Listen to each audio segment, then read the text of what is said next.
नमस्कार, मी विश्वास नांगरे पाटील 1997च्या बॅचचा IPS अधिकारी आहे। सध्या अँटी करप्शन ब्युरो महाराष्ट्र येथे ADG या पदावर कार्यरत आहे।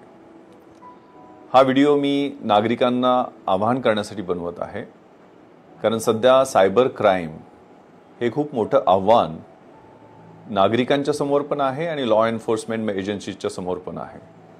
आणि यात नवीन मोडस, नवीन गुन्ह्याची पद्धत जी आहे त्यामध्ये वरिष्ठ अधिकाऱ्यांचं नाव घेऊन आणि ED, CBI, narcotics, cyber crime अशा लॉ एन्फोर्समेंट एजन्सीच्या नावाचा वापर करून नागरिकांना फसवलं जात आहे। यात विशेषतः ज्यांचं रेप्युटेशन अतिशय चांगलं आहे असे प्रोफेशनल्स, सिनियर सिटीजन्स, त्यात विशेष करून महिला या गुन्हेगारांचं टार्गेट आहेत। त्यामुळं या गुन्ह्यांच्या बद्दल लोकांमध्ये अवेअरनेस आणि एज्युकेशन, जनजागृती होणं हे महत्त्वाचं आहे। आणि यासाठी हा अट्टहास, कारण माझ्या नावाचा वापर करून सुद्धा 2 ठिकाणी अशा पद्धतीची फसवणूक झाल्याचे निदर्शनास आलेले आहे। हे पहा, या गुन्ह्याची मोडस ऑपरेंडी अतिशय बेरक्या स्वरूपाची आहे। हे गुन्हेगार तुम्हाला व्हॉट्सअप मेसेज करतात। त्या मेसेजमध्ये ज्या नंबरवरून मेसेज आलेला असतो त्याचा एक टिपिकल लोगो असतो।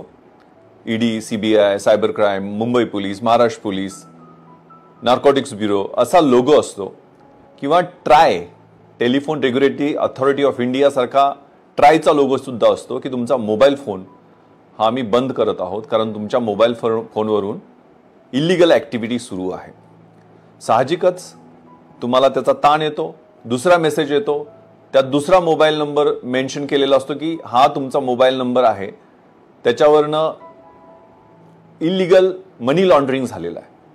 आता स्वाभाविकच तुम्ही त्या फोनवर कॉन्टॅक्ट करता आणि हा माझा नंबर नाही आहे, ते लगेच तुम्हाला त्यांच्या झास्यामध्ये घेतात आणि दुसऱ्या एजन्सीला, सायबर क्राईमला कॉन्टॅक्ट करा, 1 तासात रिपोर्ट करा।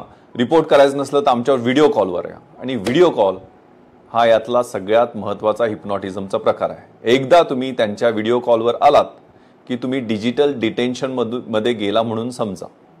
ते हिप्नोटाइज केल्यासारखे तुम्हाला सांगतात की तुमचे हे आधार कार्ड आहे, नंबर आहे, तुमचे KYC चे हे डिटेल्स आहेत, तुमच्या नावावरती 4-5 बँकेचे अकाउंट वेगवेगळ्या ठिकाणी खोललेले आहेत, त्याच्यावरनं मनी लॉन्ड्रिंग झालेलं आहे, मोठमोठ्या अंडरवर्ल्डच्या ट्रान्झॅक्शन्समध्ये तुमचा हात आहे, किंवा फेडेक्सचं तुमचं पार्सल पाठवलेलं आहे, त्या फेडेक्सच्या पार्सलच्या माध्यमातून कॉन्ट्राबँड किंवा ड्रगचा खूप मोठा व्यवहार झालेला आहे, तुम्ही एखाद्या सेक्स्टॉर्शन रॅकेटमध्ये आहात, तुमच्या नावावरनं चाइल्ड पोर्नोग्राफी या फोन नंबरवरनं 20 लोकांना गेलेली आहे, त्यांनी तुमच्या विरुद्ध कंप्लेंट दाखल केलेली आहे, तुमच्या नावाचे अरेस्ट वॉरंट निघालेले आहेत, तुमच्या नावाने FIR दाखल झालेले आहेत आणि सगळे डिजिटल कागद तुम्हाला पाठवले जातात। त्यात तुमचं नाव मेन्शन केलेलं असतं, डिटेल्स दिलेले असतात।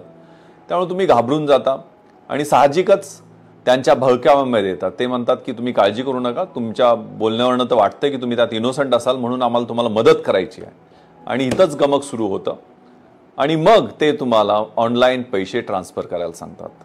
हे एकदा ते तुम्हाला व्हिडिओ कॉलवर तुम्ही आलात की तुम्हाला आयसोलेट करतात, थ्रेटन करायला सुरुवात करतात, इंटिमिडेट करायला सुरुवात करतात। ते सांगतात की तुम्ही तुमच्या घरच्यांनाही कळवू देऊ नका, तुम्ही आयसोलेट कसे व्हाल, वेगळे कसे व्हाल याच्याकडे त्यांचा भर असतो। म्हणजे तुमच्या सगळ्या मूव्हमेंट, तुमचे लोकेशन्स हे कसे चाललेत याच्यावर त्याची ऑब्झर्वेशन 2 दिवस 3 दिवस ही प्रक्रिया चालू असते, काही तास पण ही प्रक्रिया सुरू असते। आणि त्यामध्ये मग ते तुम्हाला ऑनलाईन पैसे ट्रान्सफर करण्यासाठी उद्युक्त करतात। तुमचे जर FDs असतील त्या मोडायला लावतात, तुमचे म्युच्युअल फंड्स किंवा शेअर्स असतील ते लिक्विडिफाय करायला लावतात, किंवा तुमच्या म्हाताऱ्या आईवडिलांचे पैसे असतील ते ट्रान्सफर करून घ्यायला लावतात। आणि ते सगळे पैसे फंड लिगलायझेशन प्रोसेशन, म्हणजे बऱ्याचदा RBIचं एक खोटं असं अकाउंट तयार केलं असं दाखवतात आणि ते अकाउंट कुणाच तरी असतं दुसऱ्याचं, त्याच्यावरती ते पैसे पाठवायला सांगतात। ते पैसे टप्प्याने दुसऱ्या अकाउंटवर जातं आणि ही फसवणुकीची प्रक्रिया चालू असते।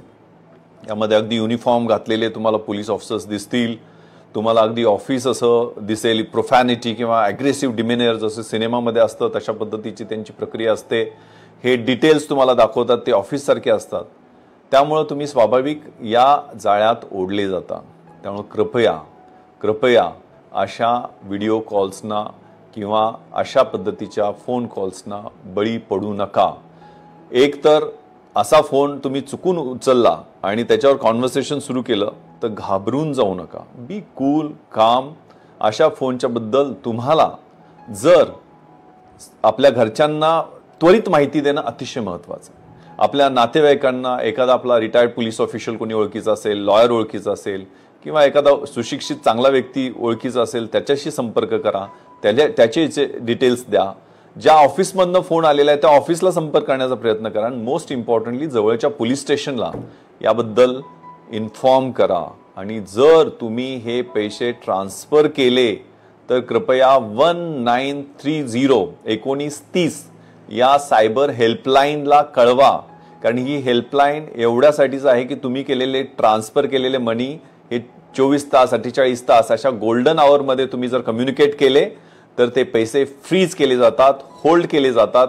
इवन त्या अकाउंटवरनं दुसऱ्या अकाउंटवर ज्यावेळेला अनेक अकाउंटवर हे ट्रान्सफर प्रोसेस सुरू असते, नंतर बाहेरच्या देशात सुद्धा हे पैसे जातात। त्यामुळे जोपर्यंत ते अकाउंटमधनं दुसऱ्या बँकेच्या अकाउंटवर जात आहेत, कारण हे 1930 ही हेल्पलाईन जी आहे ती सायबर पोलीस आणि बँकेच्या ऑफिशियल्सच्या कोऑर्डिनेशनमध्ये चालत असते। त्यामुळे पैसे फ्रीज करण्यासाठी यातून प्रयत्न होतात आणि अनेकदा ते यशस्वी होतात। आणि कृपया national cyber crime reporting portal आहे त्याच्यावरती रिपोर्ट करा। प्रत्येक पोलीस स्टेशनमध्ये सायबर सेल आता सुरू करण्यात आलेले आहेत। मेट्रोजमध्ये सायबर पोलीस स्टेशन डेडिकेटेड सुरू केलेले आहेत। मुंबईमध्ये 6 सायबर पोलीस स्टेशन आहेत। ग्रामीण भागामध्ये डिस्ट्रिक्ट हेडक्वार्टरला सायबर पोलीस स्टेशन आहे, तिथं जाऊन FIR द्या। पोलीस स्टेशनमध्ये सुद्धा जाऊन FIR द्या।